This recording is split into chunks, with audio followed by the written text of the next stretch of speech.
Hello, I hope everybody is doing well. Looks like I think everything is working here, so I hope you're doing well. Still having some trouble going live on YouTube. I thought I had those bugs worked out, but clearly I don't. But tonight, I hope everybody's doing well. We're going to talk about collateral damage, which of course I think is an interesting topic because it has to do with workplace bullying from a different perspective.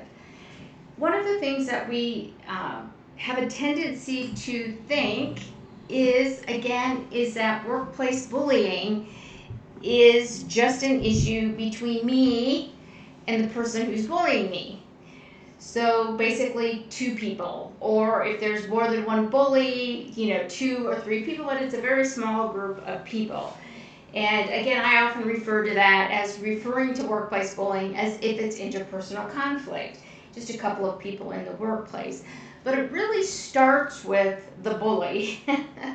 That's where bullying starts with. You have somebody in the workplace who is empowering themselves by walking on and treating and abusing others, and there's a massive ripple effect that goes out. So if you think of it, workplace bullying like this, rather than an issue between Jan and her bully, but think of workplace bullying as if you're dropping a pebble or a rock in a pond. Yes, and the rock is essentially the bully or the group of people who are bullying.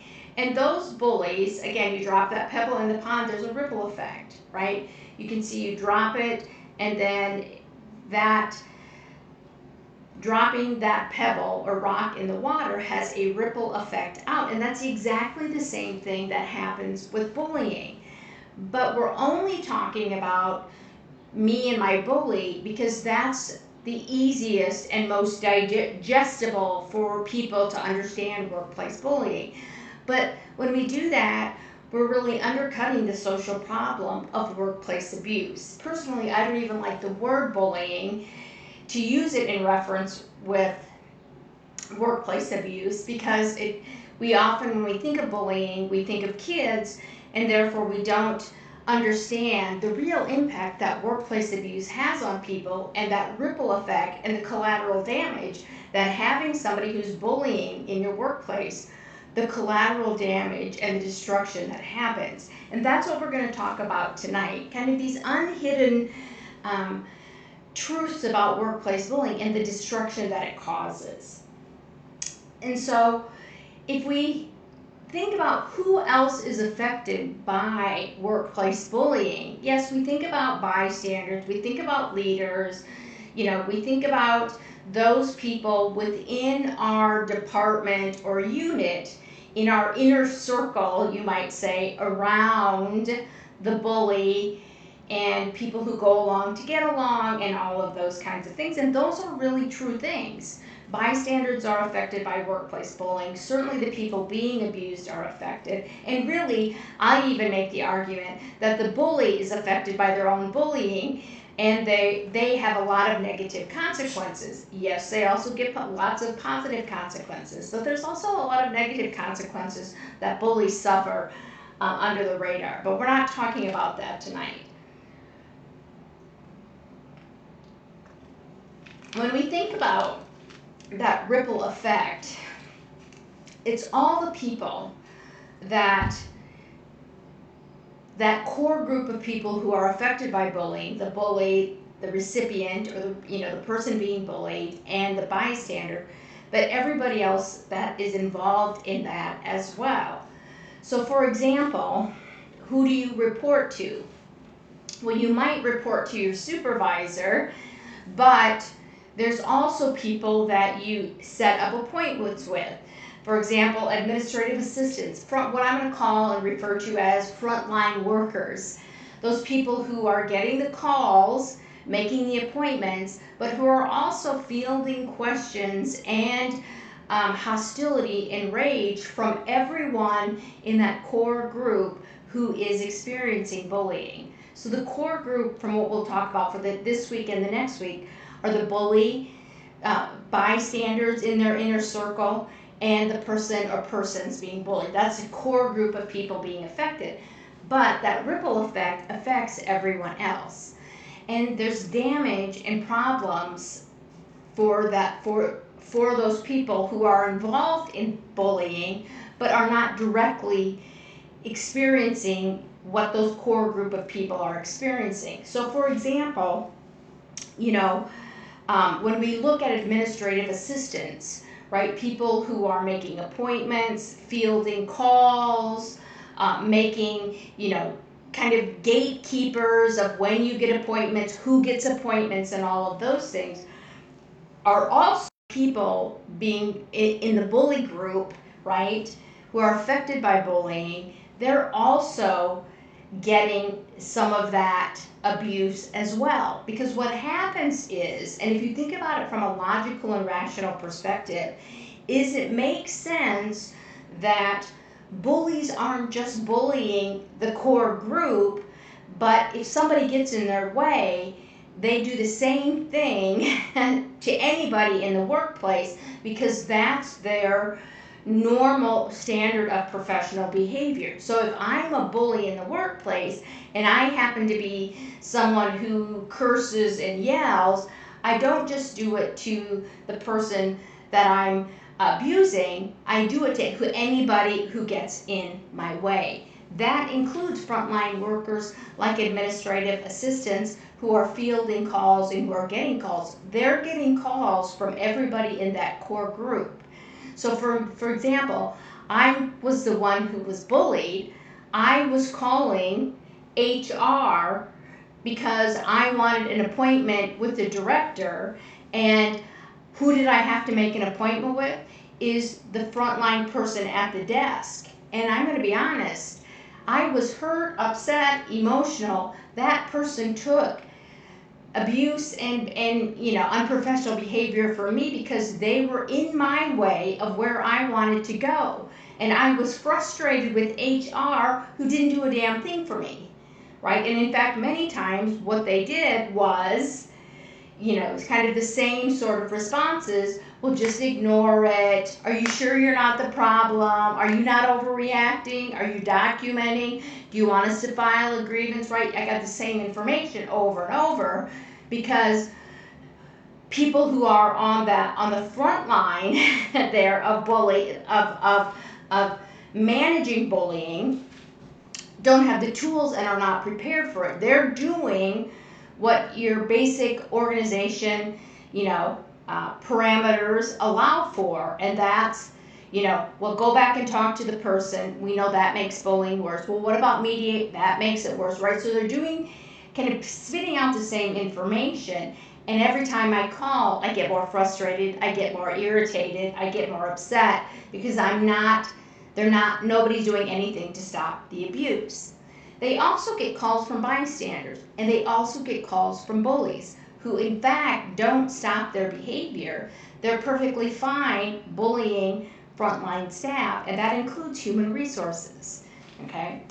And so that collateral damage ripples out to anybody who's involved in that, okay? And if you think about it again from a larger picture perspective, if I'm calling and I'm the bully, because the bully is calling, again, if just to use HR staff and those frontline workers, bullies are calling them repeatedly to complain about me. What we know about bully culture is bystanders are calling because there's groupthink involved and there's my side bias, and lots of times the group think takes over, and people who are bystanders either go along with the bully and they do the bully's bidding, which is to make complaints about the person who's being abused. And so when HR gets the calls in, if those frontline workers, they're getting bullied by bullies, they might be getting bullied by bystanders, and they're getting hurt and upset and emotional reactions from the people who are being abused. So they're getting it from all fronts. Again, spewing back advice that doesn't work and isn't effective. And they're saying the same things over and over and over and over and over and over and over again. Okay? And the one making calls about will you do something, they also develop my side bias, because you have a large majority of people who are calling about me if I'm the one being abused. They begin to think that I'm the problem, right? So that my side bias then and groupthink ripples out to frontline staff, HR, and all of those kinds of things, okay? A few years ago, I spoke at a human resource conference and was coming, of course, to talk about what they could do to help victims of workplace bullying.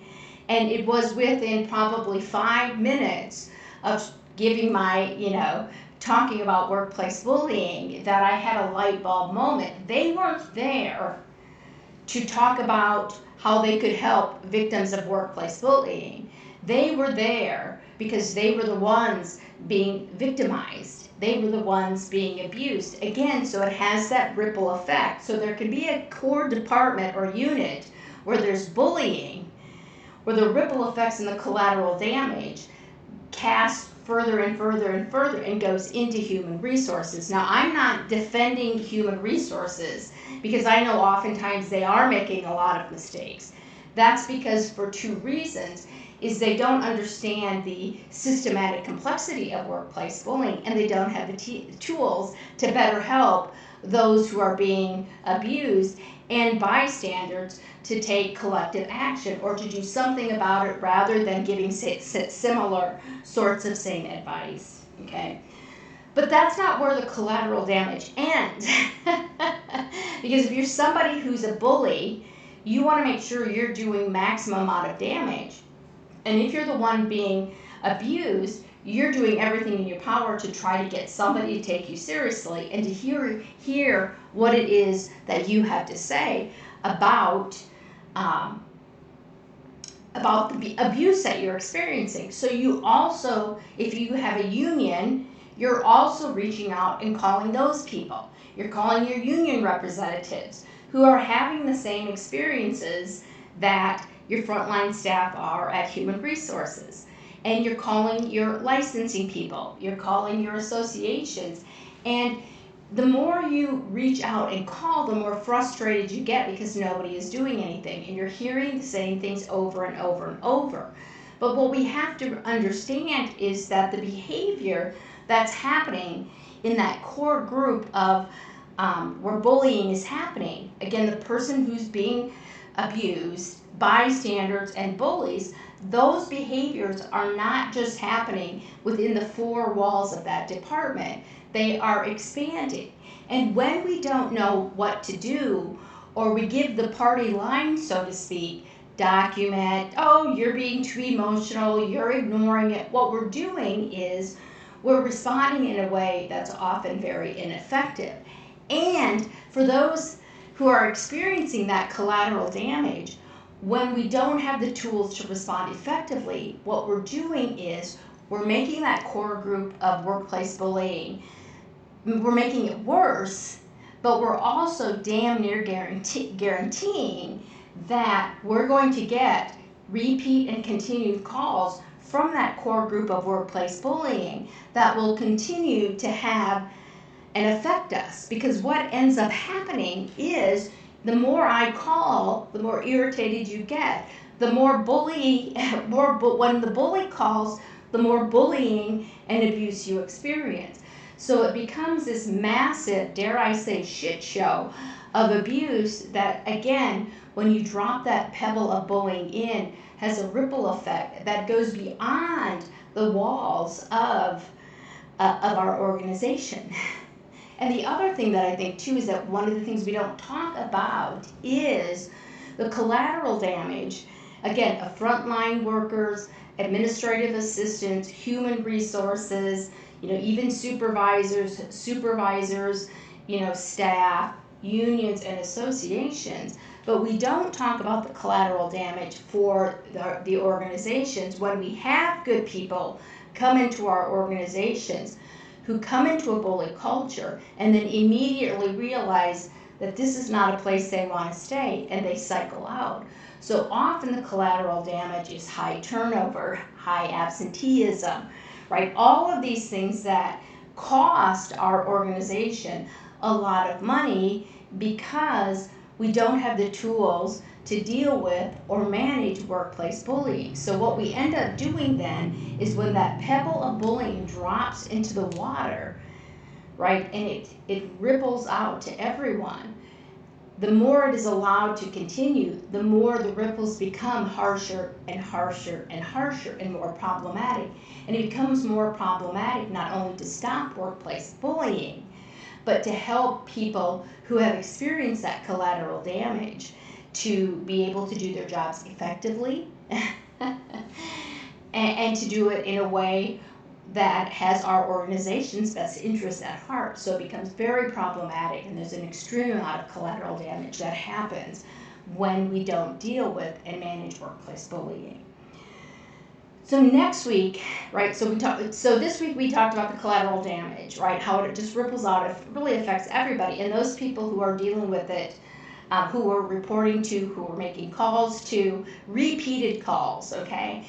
You know, I wasn't calling my union representative as a one-off. I was calling my union representative damn near every month. And not only calling, right, that shows my age, but emails. Because it's very easy for us to utilize emails and weaponize it, and the person who's receiving those, it can be very problematic, an additional layer of collateral damage. And now we have Slack and, all of those sorts of things. Those are just ways for people to abuse others, but also for that collateral damage to ripple out. And so next week we're going to talk about what can people on the front lines do to better manage workplace bullying in a way that is very, very productive and that can actually help not only the people in that core group of bullying, that workplace bullying, but that can really be a major change agent for the entire organization. And the most important thing that it does is it really helps those frontline workers be able to stop some of that collateral damage that they're currently experiencing. All right, well, I hope you're doing well. I am going to continue to try to get my technical issues with YouTube worked out, but I hope everybody's doing well, and I will see you next week. If you haven't been to my shop, stopbullyculture.com, please go. There's a lot of resources there. Especially if you're a frontline worker or if you're experiencing workplace bullying. And if you need anything, as always, you can reach out to me directly. Thank you so much.